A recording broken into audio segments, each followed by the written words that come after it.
BBMP के chief commissioner Tushar Girinath ने शहर में नामानिगारों से बात करते हुए रिहायशियों को यकीन दिलाया है कि मानसून की बारिशों से घबराने की कोई ज़रूरत नहीं है, क्योंकि बीबीएमपी इस साल किसी भी मुमकिन सैलाब के मसाइल से निपटने के लिए अपनी सी कोशिशों में लगी हुई है। तुषार गिरिनाथ ने इस बात पर भी जोर दिया कि फ्लडिंग के साबिक़ा तजुर्बात से बीबीएमपी ने इस साल ऐसे मसाइल से बचने के लिए फ़आल इक़दामात किए हैं। ಮಳೆ ಬರುವುದು ಸ್ವಾಗತಾರ್ಹ, ಅದು ಬರಲೇಬೇಕಾಗಿತ್ತು, ಸ್ವಲ್ಪ ಲೇಟಾಗಿ ಬಂದಿದೆ. ಈಗ ನಾವು ಎಲ್ಲರೂ ಖುಷಿ ಪಡಬೇಕು, ಮಳೆ ಬಂದಿದೆ ಸರ್. ಆದರೆ ಸಿಟಿ ಜನರಿಗೆ ಆತಂಕ ಅಲ್ಲ ಸರ್, ಮಳೆ ಬಂದರೆ ಸಿಟಿ ಜನರಿಗೆ ಆತಂಕ ಅದು ಯಾವುದೇ ಪ್ರಮೇಯ ಬರುವುದಿಲ್ಲ. ನಾವು ಸಾಕಷ್ಟು ಸಿದ್ಧತೆ ಮಾಡಿಕೊಂಡಿದ್ದೇವೆ. ಹೋದ ವರ್ಷವೂ ಕೂಡ ಸುಮಾರು ವ್ಯವಸ್ಥೆ ಆದರೂ ಸಹ ಕೆಲವು ಸ್ಟ್ರೆಚರ್ನಲ್ಲಿ ಮುಳುಗಡೆ ಆಯಿತು. ಆ ಪೊಸಿಷನ್ ನಮಗೆ ಗೊತ್ತಾಗಿರುವುದರಿಂದ ಮತ್ತು ನಾವು ಬೃಹತ್ವಾದ ಪ್ಲ್ಯಾನ್ ಮಾಡಿ ಆ ಪ್ರಕಾರ ಅನುಷ್ಠಾನಗೊಳಿಸ್ತಿರುವುದರಿಂದ ಈಗ ಆ ಥರ ಜನರಿಗೆ ರೆಸಿಡೆನ್ಷಿಯಲ್ ಮನೆಗಳಲ್ಲಿ ನೀರು ನುಗ್ಗಿ ತೊಂದರೆ ಉಂಟಾಗ್ತಕ್ಕಂಥ ಪ್ರಮೇಯ ಬಹಳ ಕಡಿಮೆ ಇರುತ್ತದೆ. ಹೀಗಾಗಿ ನಾವೆಲ್ಲರೂ ಇದನ್ನು ಸ್ವಾಗತಿಸಬೇಕು. ಮಳೆಗಾಲದಲ್ಲಿ ಮಳೆ ಬರುವುದು ಸರ್, ನಿನ್ನೆ ಸ್ಪೆಷಲ್ ಕಮಿಷನರ್ಗಳ ಜೊತೆ ಮೀಟಿಂಗ್ ಮಾಡಿದ್ರಿ, ಮಳೆ ಸಂಬಂಧ ಅಂತ ತಿಳಿದು ಬಂತು. ಯಾವ ಥರದ್ದು ಪ್ರಿಕಾಷನ್ಸ್ ತೆಗೆದುಕೊಂಡಿದ್ದೀವಿ ಸರ್? ನಾವು ಪ್ರತಿ ವಾರನೇ ನಮ್ಮದು ಝೋನಲ್ ಕಮಿಷನರ್ ಮತ್ತು ಚೀಫ್ ಇಂಜಿನಿಯರ್ಸೊಂದಿಗೆ ಮಂಡೇಗೆ ಮೀಟಿಂಗ್ ಮಾಡ್ತೇವೆ. ಅದರಂತೆ ಈಗ ಕೆಲವು ಎಲೆಕ್ಷನ್ ನಡೆದಿರುವುದರಿಂದ ಅದು ಮಾಡಲಿಕ್ಕೆ ಆಗಿರಲಿಲ್ಲ. ಈಗ ಪುನಃ ಪ್ರಾರಂಭಿಸಿದ್ದೇವೆ. ಅದರಲ್ಲಿ ಎಲ್ಲ ವಿಚಾರಗಳನ್ನು ನಾವು ಈ ವಾರದಲ್ಲಿ ಏನೇನು ಕೆಲಸ ಮಾಡಬೇಕು ಅಂತ ಯೋಚನೆ ಮಾಡ್ತೀವಿ. ಮತ್ತು ಬೇರೆ ಬೇರೆ ಝೋನ್ನಲ್ಲಿ ಏನೇನು ಸಮನ್ವಯ ಕೊರತೆ ಇದ್ದರೆ ಅದು ಸರಿ ಮಾಡ್ಕೊಳ್ತೀವಿ. ಬೇರೆ ಅವರಿಗೆ ಸ್ಪೆಷಲ್ ಕಮಿಷನರು ಕೂಡ ಆಗಿದ್ದಾರೆ.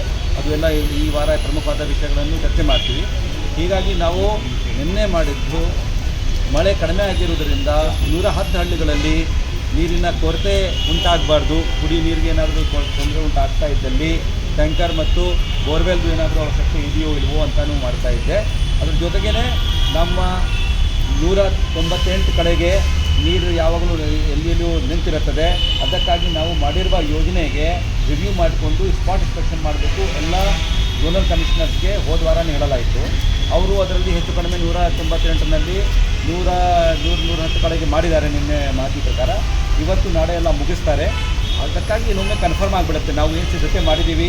ನೀರು ನಿಲ್ತಕ್ಕಂಥ ಜಾಗದಲ್ಲಿ ಅಲ್ಲಿ ಏನೇನು ಕೆಲಸ ಆಗಿದೆ ಅದನ್ನು ವಿಚಾರಣೆ ಮಾಡಲಿಕ್ಕೆ ಝೋನಲ್ ಕಮಿಷನರ್ಸ್ಗೆ ಕೊಟ್ಟಿರುವುದರಿಂದ ಈಗ ಒಂದು ವಸ್ತುನಿಷ್ಠಿತ ಇದನ್ನು ಬರುತ್ತದೆ. ಹೀಗಾಗಿ ಏನಾದರೂ ನಾವೆಲ್ಲ ತಯಾರಿದ್ದೀವಿ ಸರ್. ಈಗ ಮಾದೇಪುರ ಒಂದೇ ಮಾತ್ರ ತೆರವು ಕಾರ್ಯಕ್ರಮ ಮಾಡ್ತಿರೋದು, ಮಿಕ್ಕಿರೋ 7 ಹೊಳೆಯಲ್ಲೂ ಕೂಡ ಮುಗಿದಿದ್ದಾರೆ. ಯಾಕೆ ಅಲ್ಲಿ ಮುಖ್ಯವಾಗ್ತದೆ? ಈಗ ಏನಾಗಿದೆ ಅಂದರೆ ಕೋರ್ ಏರಿಯಾದಲ್ಲಿ ಇರ್ತಕ್ಕಂಥ ಈಸ್ಟ್ ವೆಸ್ಟ್ ಆ್ಯಂಡ್ ಸೌತ್ನಲ್ಲಿ ನಾವು ಈಸ್ಟ್ ಕಡೆಗೆ ಮಾಡ್ಲಿಕ್ಕೆ ಹೋದರೆ ಈಗಾಗಲೇ ನಮ್ಮವರನ್ನೇ BDA ಲೇಔಟ್ ಮಾಡಿ ಇಂದಿರಾನಗರ ಹತ್ತಿರ ದೊಡ್ಡ ಇದನ್ನು ಮಾಡಿಬಿಟ್ಟಿದ್ದಾರೆ. ತಿರುವು ನೀಡಿ ಹಳೆಯ ರಾಜಕಾಲುವೆಗೆ ರೀಡಿಸೈನ್ ಮಾಡಿ 10-20 ವರ್ಷ ಆಗಿದೆ, 25 ವರ್ಷ ಹಿಂದೆ ಮಾಡಿಬಿಟ್ಟಿದ್ದಾರೆ. ಹೀಗಾಗಿ ಹಳೆಯದ ಪ್ರಕಾರ ನೋಡ್ಲಿಕ್ಕೆ ಹೋದರೆ 20 ಕೇಸಸ್ ಆ ಪ್ರಕಾರ ಬರ್ತಾ ಇದೆ. ಇದಕ್ಕೆ ಏನು ಮಾಡಬೇಕು ಅಂತ ಸ್ವಲ್ಪ ಯೋಚನೆ ಇದೆ.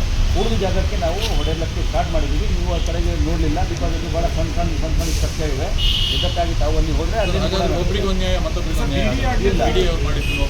ಇಲ್ಲ ಅದು ಏನಾಗಿದೆ ಈಗ ಅದು ನಮ್ಮ ರೋಡ್ ಬಂದುಬಿಟ್ಟಿದೆ. ಅದು ಏನು ತೋರಿಸ್ತಾ ಇದೆ ಕಾಲುವೆ ಸರ್, ಈ ಕಡೆ ಕ್ಯಾಮ್ರಾ ಮಾತಾಡಿ ಸರ್. ಅದು ಏನಾಗಿದೆ ಅಂದರೆ BDA ಹಿಂದೆ ಹೇಗೆ ಮಾಡಿದ್ದಾರೆ ಅದು ಆ ಟೈಮ್ಗೆ ಈ ರೂಲ್ಸ್ ಎಲ್ಲ ಇರಲಿಲ್ಲ. ಆ ತೆರವು ಮಾಡುವಾಗ ರೋಡ್ ಬಂದುಬಿಟ್ಟಿದೆ. ಆ ರೋಡ್ನಲ್ಲಿ ನಾವು BBMP ಕಡೆಯಿಂದನೂ ಕೂಡ BDA ಕಡೆಯಿಂದನೇ ನಮ್ಮ BBMP ರೋಡ್ ಇರುವುದರಿಂದ ಆ ರೋಡ್ ಅಗೆದು ಕಾಲುವೆ ಮಾಡಬೇಕು ಅಂತ ಸ್ವಲ್ಪ ಹಾಸ್ಯಾಸ್ಪದ ಆಗಿಬಿಡುತ್ತೆ. ಇದಕ್ಕಾಗಿ ನಾವು ಮಾಡ್ತಾ ಇಲ್ಲ. ಸೊ BDA 20 ಕಡೆ ಒತ್ತುವರಿ ಮಾಡ್ಕೊಂಡಿದ್ದೀವಿ ಸರ್. BDA 20 ಕಡೆ ಇಲ್ಲ ನಾನೇನು ಹೇಳ್ತಾ ಇರೋದು ಈಸ್ಟ್ ಝೋನ್ನಲ್ಲಿ ಮಾಡಿರುವ 20 ಸರ್ವೆ ನಂಬರ್ಗಳಲ್ಲಿ ಹೆಚ್ಚು ಕಡಿಮೆ ಎಲ್ಲ ಆ ಥರನೇ ಇದೆ. ಅಲ್ಲಿ ಹಿಂದೆ 20-25 ವರ್ಷ ಹಿಂದೆಯೇ ಅದು ರೀಡಿಸೈನ್ ಆಗಿ ರೋಡ್ ಬಂದುಬಿಟ್ಟಿದೆ. ಹೀಗಾಗಿ ಆ BDAನೂ ಪ್ಲಾನಿಂಗ್ ಅಥಾರಿಟಿ ಇದೆ, BBMPನೂ ಅಲ್ಲಿ ರೋಡ್ ಮಾಡಿರುವುದರಿಂದ ಅಲ್ಲಿ ಮಾಡಲಿಕ್ಕೆ ಆಗ್ತಾಯಿಲ್ಲ, ಪ್ರಯೋಜನ ಆಗಲ್ಲ ಅಂತ ಹೇಳಿ ಮಹದೇವಪುರನೇ ಕಂಟಿನ್ಯೂ ಇರುತ್ತೆ. ಮಳೆ ನೋಡ್ಕೊಂಡು ಸರ್, ಮಳೆ ಬಂದರೆ ಮಾಡ್ತೀವಿ, ಮಳೆ ಬಂದ್ರೂ ಮಾಡ್ತೀವಿ. ಬಟ್ ಇವತ್ತು ಮಳೆ ಅಂತ ಹೇಳಿ ಸ್ಟಾಪ್ ಆಗಿದೆ ಸರ್. ಅದು ಕೆಲವು ಕಡೆಗೆ ಏನೋ ಕಾಂಟ್ರಾಕ್ಟರ್ಗೆ ಲೇಬರ್ ಬಂದಿಲ್ಲ ಅಂತ ಆಗಿ ಸ್ಟಾಪ್ ಮಾಡಿರ್ಬೋದು. ಆ ಪ್ರಕಾರ ಏನಿಲ್ಲ. ಮುಂದೆ ಅದನ್ನು ಕೂಡ ಸರಿ ಮಾಡೋಣ. ಯಾಕೆಂದರೆ ಅಲ್ಪ ಸ್ವಲ್ಪ ಮಳೆಗೆ ನಾವು ನಿಲ್ಲಿಸ್ಬಿಟ್ರೆ ಕೆಲಸ ಸರಿ ಆಗಲ್ಲ. ಸರ್, ಈಗ RT ನಗರದಲ್ಲಿ ಚೀಫ್ ಇಂಜಿನಿಯರ್ ಪ್ರಹ್ಲಾದ್ ಅವರೇ ಒತ್ತುವರಿ ಮಾಡಿಕೊಂಡು ಮನೆ ಕಟ್ಟಿದ್ದಾರೆ. ಹಿಂದೆ ಕಂಪ್ಲೇಂಟ್ ಕೂಡ ಆಗಿತ್ತು. ನಾನು ಕಂಪ್ಲೇಂಟ್ ನೋಡಲಿಲ್ಲ, ನೀವು ಸ್ವಲ್ಪ ಕೊಡಿ ನೋಡಿ. ಸರ್, ಈಗ BBMP ಅಧಿಕಾರಿಗಳು ನೀವು ಕಾರ್ಯಾಚರಣೆ ಮಾಡುವಾಗ ನಿಮ್ಮ JCBಗಳದ್ದು ಕೀ ಕಿತ್ಕೊಳ್ಳುವಂಥದ್ದು ಅಥವಾ JCBಗೆ ಅಡ್ಡ ಬಂದು ಕೂರುವಂಥದ್ದು ಎಲ್ಲ ಘಟನೆಗಳು ನಡೀತಾ ಒಂದಷ್ಟು ಇದೆ. ಲೋಕಲ್ ಲೀಡರ್ಗಳು ಎಲ್ಲರೂ ಕೂಡ ಕೆಲಸ ಗಟ್ಟಿಪಡಿಸ್ತಿದ್ದಾರೆ ಸರ್. ಇದು ಕ್ರಿಮಿನಲ್ ಅಫೆನ್ಸ್ ಆಗುತ್ತೆ. ಹೌದು, ನಮ್ಮ ಕೆಲಸಕ್ಕೆ ಅಡ್ಡಿಪಡಿಸೋದು IPC-ನಲ್ಲಿ ಕ್ರೈಮ್ ಆಗಿರೋದ್ರಿಂದ ಆ ಪ್ರಕಾರ ನಾವು ಕಂಪ್ಲೇಂಟ್ಗೂ ಮಾಡ್ಲಿಕ್ಕೆ ಹೇಳಿದ್ದೀವಿ, ಮಾಡಿರ್ಬೋದು ನಿನ್ನೆ. ಸರ್, ಮೊನ್ನೆ ಮಾದೇವಪುರದಲ್ಲಿ ರಸ್ತೆಯನ್ನು ಅಗದಿದ್ದಾರೆ ಸರ್. ರಸ್ತೆಯನ್ನು ಒಂದು ಭಾಗದಲ್ಲಿ ಮಾತ್ರ ಅಗದಿದ್ದಾರೆ. ಅದು BBMP ಹಾಕಿದ್ರೋಡ ಅವರೇ ರೆಡಿ ಮಾಡ್ಕೊಂಡಿದ್ರೋಡ ಸರ್ ನಿಮ್ಮ ಪ್ರಕಾರ?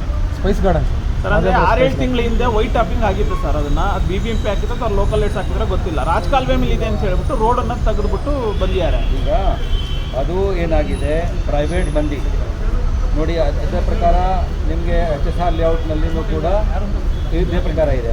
ಲೇಔಟ್ ಮಾಡುವಾಗ ಅಲ್ಲಿ ಕಾಲುವೆ ಇತ್ತು, ಕಾಲುವೆ ಮೇಲೆ ಫುಲ್ RCC ಕಾಂಕ್ರೀಟ್ ಹಾಕ್ಕೊಂಡು ಮಾಡಿದ್ದಾರೆ. ಈಗ ನಾವು ಅದರಲ್ಲಿ ಹೊಸ RCC ಮಾಡಿಕೊಂಡು ಅದರ ಒಂದೇ ರಸ್ತೆ ಇರುವುದರಿಂದ ನಾವು ಕೂಡ ಮುಚ್ಕೊಂಡು ಮಾಡ್ತಾ ಇದ್ದೀವಿ. ಯಾಕೆಂದರೆ ಅಲ್ಲಿ ಮನೆಗಳಿಗೆ ಪರ್ಮಿಷನ್ ಕೊಡಲಾಗಿದೆ, ಕಟ್ಬಿಟ್ಟಿದ್ದಾರೆ.